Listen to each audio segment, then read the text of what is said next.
Welcome. Tonight we travel into one of the darkest transformations in ancient history.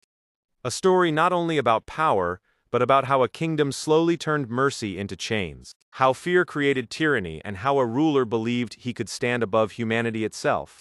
Imagine this carefully. A child is born into slavery.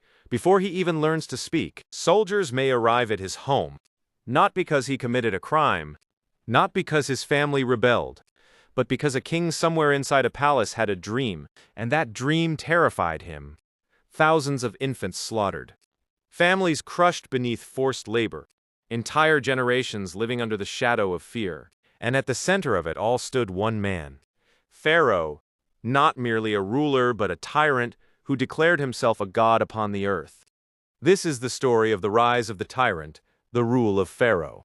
And this story must be told carefully and respectfully, because it is connected to the sacred history of the children of Israel, the noble prophet Joseph alayhi salam, the honorable prophet Musa Moses alayhi salam, and the struggle between truth and oppression. Centuries before the rise of this tyrant, Egypt was not the land of suffering it would later become. During the time of the noble prophet Yusuf alayhi salam, Egypt entered an age of stability and prosperity. Through Allah's wisdom and Yusuf's honesty, the kingdom survived famine and economic collapse. People from many lands came seeking food and protection. Among those who arrived was the family of Jacob alayhi salam, the children of Israel. At first, they were welcomed. They were not slaves, they were honored guests. The rulers of Egypt respected Yusuf alayhi salam because of his wisdom, loyalty, and service to the nation. The children of Israel settled in the land and multiplied over generations.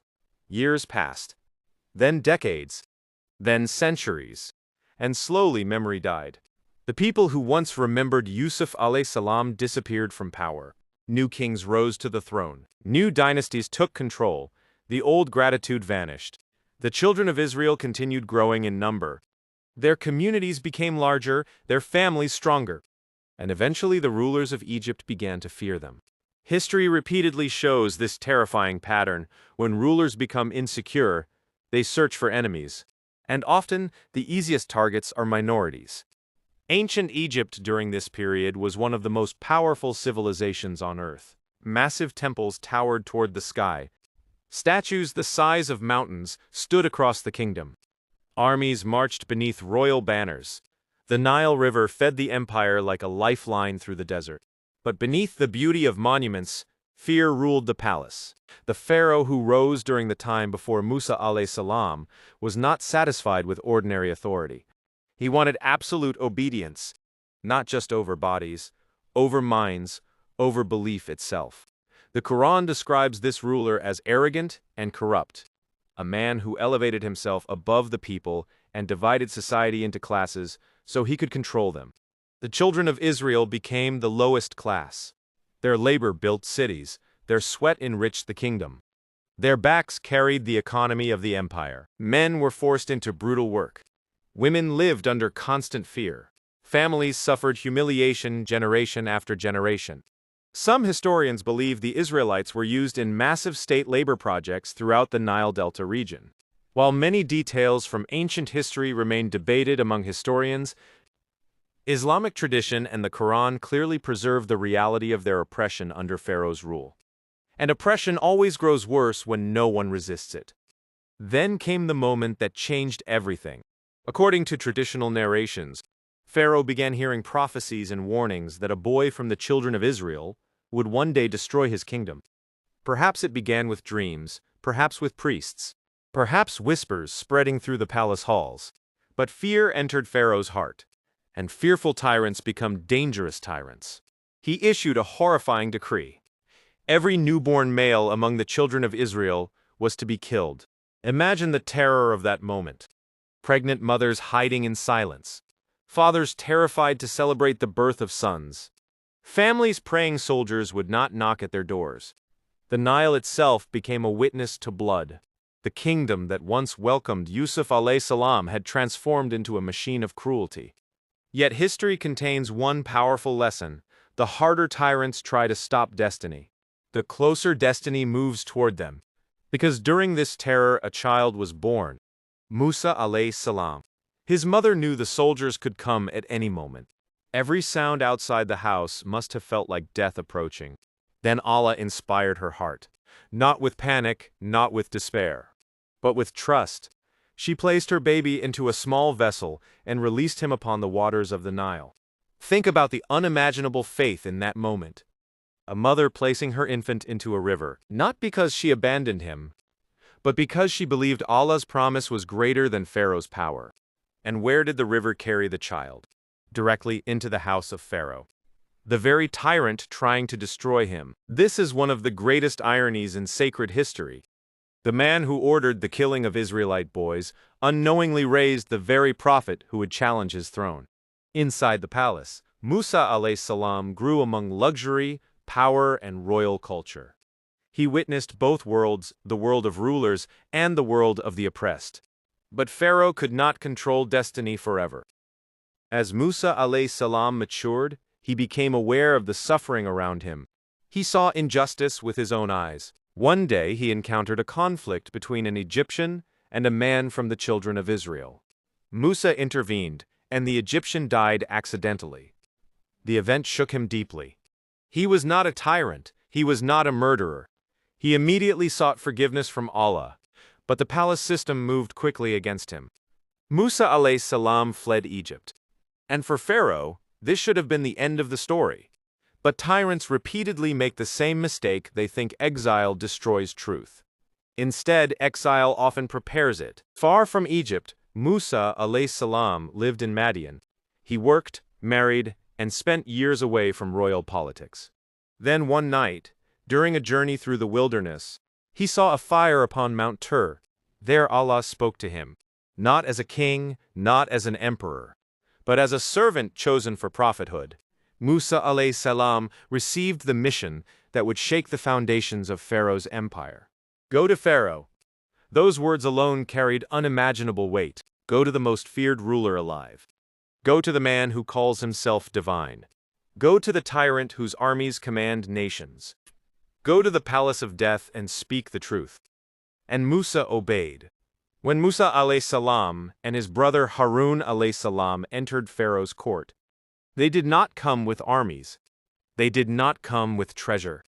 They did not come seeking power. They came with a message. Worship Allah alone. Stop the Thulam. Free the children of Israel. But arrogance blinds the heart. Pharaoh mocked Musa salam. He questioned him publicly. He accused him of madness, sorcery, and rebellion. Because tyrants survive by controlling narratives. If people begin listening to truth, fear weakens. Then came the signs. The staff transforming by Allah's command. The miracles witnessed before crowds. The defeat of Pharaoh's magicians. And something astonishing happened. The magicians themselves recognized the truth. These were experts in deception, experts in illusion. They immediately understood that what Musa salam brought was not magic. It was divine.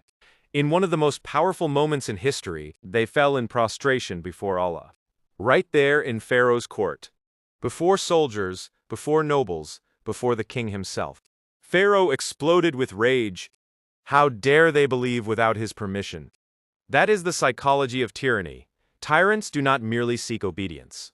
They seek ownership over human thought. Pharaoh threatened torture and execution. But the magicians no longer feared him. Faith had destroyed fear. And once people stop fearing tyrants, the fall of tyrants begins. Then Egypt was struck by calamities, floods, locusts, lice, frogs, water turning unusable, sign after sign. Each time Pharaoh promised change. Each time relief came, he broke his word again. Because arrogance had consumed him completely. Finally, Allah commanded Musa salam to lead the children of Israel out of Egypt. It happened at night, families escaping quietly. Hearts pounding, fear everywhere. Then Pharaoh discovered they had fled. His pride could not tolerate it. He gathered his armies and pursued them toward the sea. Imagine the scene. Before the children of Israel stretched the waters. Behind them thundered the armies of Egypt. To ordinary eyes, there was no escape. People panicked. But Musa salam said words that still echo through history. My Lord is with me, he will guide me. Then Allah commanded Musa to strike the sea, and the impossible happened. The waters split, towering walls of water rose like mountains. A pathway opened through the sea itself. The oppressed crossed. Pharaoh followed. Even then, even after witnessing miracle after miracle, his arrogance remained. And when the waters finally collapsed upon him, the tyrant who once claimed divinity faced the reality every ruler eventually faces. He was only human. Power could not save him. Armies could not save him. Palaces could not save him. History remembers him not as a god but as a warning. The story of Pharaoh is not merely ancient history. It is a lesson repeated across centuries. Whenever rulers worship power, whenever societies normalize oppression, whenever truth is silenced through fear, the shadow of Pharaoh returns. But the story also teaches something else. No empire lasts forever. No tyrant escapes justice forever. And no darkness survives forever against the will of Allah. The same river Pharaoh trusted to strengthen his kingdom became part of the path that destroyed him, and the same people he tried to erase survived his empire and carried the story of his downfall across history itself. This was the rise of the tyrant, the rule of Pharaoh, a story of oppression, faith, arrogance, and divine justice. And perhaps the most terrifying part of all is this: Pharaoh did not begin as a monster overnight. Tyranny grows slowly when people become silent before injustice.